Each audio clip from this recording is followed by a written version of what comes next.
The Meanest Doll in the World by Anne Martin and Laura Goodwin. Chapter 14, A Neighborhood Meeting. The Dolls and the Funcrafts had held two previous neighborhood meetings.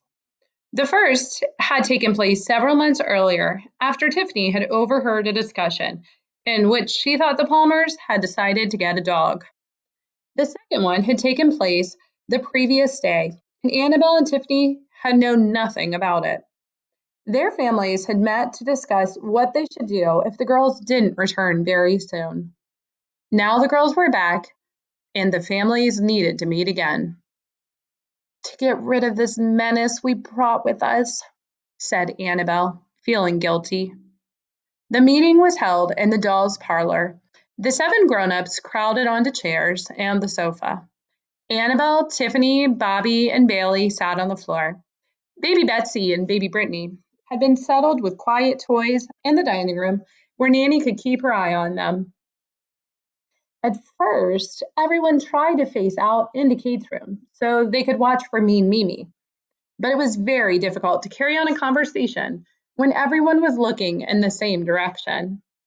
Eventually, Annabelle, Tiffany, Bailey, and Bobby turned around and faced the grown-ups, but Annabelle found herself constantly glancing over her shoulder. Auntie Sarah led the meeting. "I hereby call to order this third meeting of the Neighborhood Doll Association," she said. "Tonight, we have gathered to discuss the problem of Mimi. Is it agreed that our first order of business is to figure out a way in which to capture Mimi? If so, say aye." "Aye," the dolls called softly. "Very good," said Auntie Sarah. "Okay, any ideas?" Tiffany shot her hand in the air. Oh, I have an idea." "Tiffany?" Auntie Sarah pointed to her. "I think," said Tiffany, "that we should trick Mimi into meeting up with the captain." The dolls glanced at one another. "Okay," said Auntie Sarah. "I don't get it," said Bailey. "We'll see, we'll use reverse psychology," Tiffany explained. "We'll wait until we see Mimi again. And then we'll tell her that we don't care what she does in this house as long as she doesn't hurt the poor kitty downstairs. Like in the story about Brer Rabbit in the briar patch. Then Mimi will go downstairs just to do what we told her not to do. And the captain will get her." Tiffany sat back, looking pleased. "What do you mean he'll get her?" asked Annabelle. "He'll run off with her, like he did with you, Mr. Doll." "But I thought we were supposed to capture Mimi," said Bobby. Everyone looked at Auntie Sarah. "Well," she said, "I guess that's what I meant, although I'm not sure what we'll do with Mimi once we catch her." "Still, we don't want the captain to catch her, do we?" said Annabelle. "For one thing, Mimi might hurt him. I know we don't like the captain, but we don't want him to get hurt. And what would the humans think had that happened to him?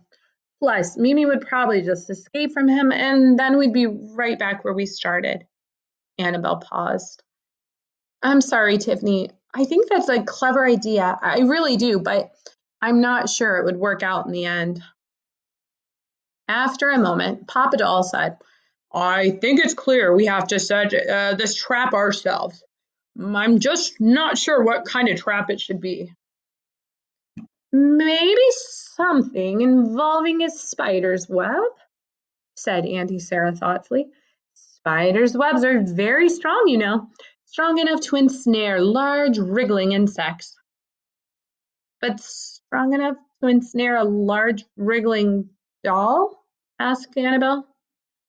"Well, maybe strong enough to ensnare her while we tie her up with rope. We could do it in the attic where no one would come upon her."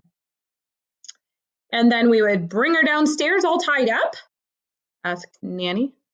"Well, I don't know." The members of the NDA sat thoughtfully. the grown-ups staring out at Kate's room.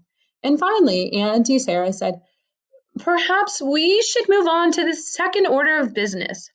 What should we do with Mimi when we catch her?" The grown-ups twisted their hands. Tiffany played with the bow in her hair. Bailey and Bobby tapped their feet. Annabelle looked thoughtful. "We could turn the Barbie camper into a jail," said Papa Doll after a few moments. "We could leave her tied up in there until we think she's learned her lesson." "I suppose that could work," said Uncle Doll, "as long as Kate doesn't happen to look in the camper. I'm not sure we can count on Mimi to keep quiet, though."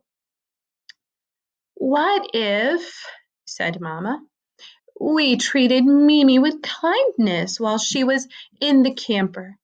Perhaps people haven't been very kind to her." "Can you blame them?" whispered Tiffany to Annabelle. "That's an interesting idea," said Mom Funcraft. "Maybe she would learn to change her ways."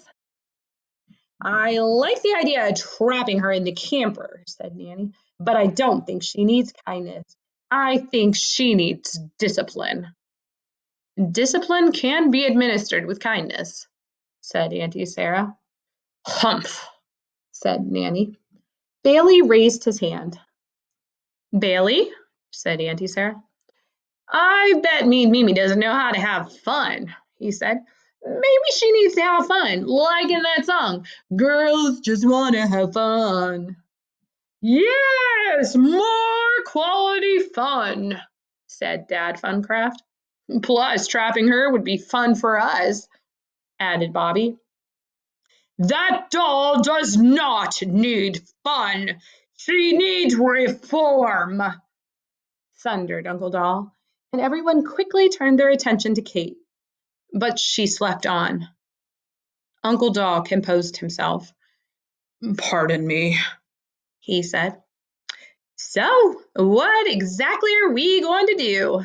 asked Tom Funcraft. "Let's take turns voicing our opinions individually," replied Auntie Sarah. "I'd like to hear from each one of you. Quietly," she added, looking at Uncle Doll.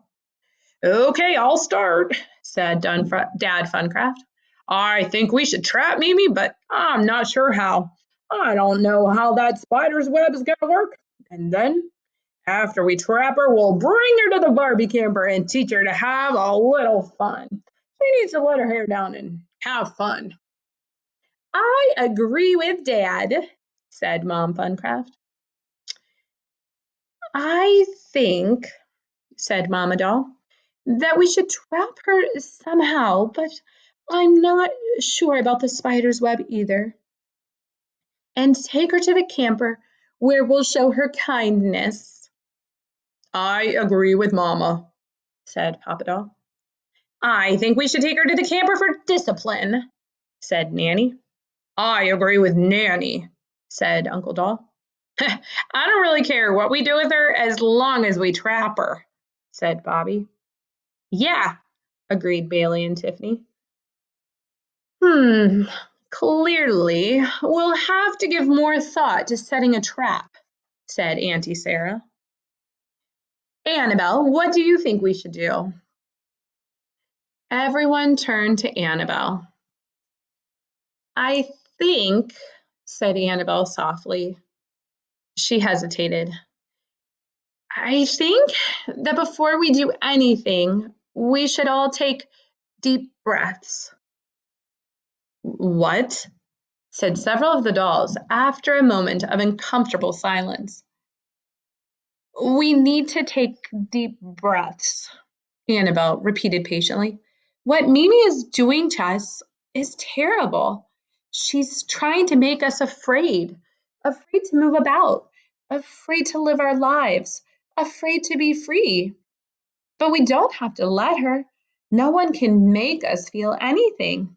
We are the only ones who control what we feel. So we can choose not to feel afraid. And it helps to stay calm and breathe deeply." Annabelle noticed several of the dolls glancing at one another. Tiffany looked down at her shoes. "All right," said Auntie Sarah.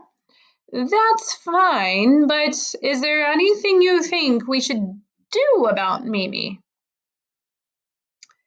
"Well," uh, the dolls waited. "I think that we should do nothing," Annabelle answered finally. "Nothing?" said Uncle Doll. "Not exactly nothing," replied Annabelle. "What I mean is that I think if we leave Mimi alone, eventually she'll get herself in big trouble. She'll do herself in. We should go back to our regular lives," Annabelle continued, remembering the nerve-wracking walk through the hall to Nora's room and back. She did not want to feel that way anymore. "We can choose not to be afraid," she said. "And that's what we have to do. We have to be on the alert, of course. We have to keep our eyes open for whatever trouble Mimi might cause. But I think what matters is that we're positive and Mimi is negative. And in the end, our positive actions will win out over Mimi's negative ones. Why poke a stick in a hornet's nest?" There was another moment of silence. This was followed by shuffling of feet and more glances and plenty of raised eyebrows. At last, Uncle Doll said, "That's all well and good, Annabelle, but meanwhile, there is a monster in our midst. Do you really think all we need to do is take deep breaths?" "Yeah, the monster is trying to bowl us over with cat toys, and we're just supposed to breathe and think nice thoughts," said Bailey. Well, Annabelle remembered the chaos at BJ's house. She remembered the barricades and the traps and the spying and the plans. What had all that led to? Torn posters, nicks in the bed, and missing dolls. Still, when Annabelle looked around at the faces of her family and friends, she felt like a balloon with the air seeping out of it.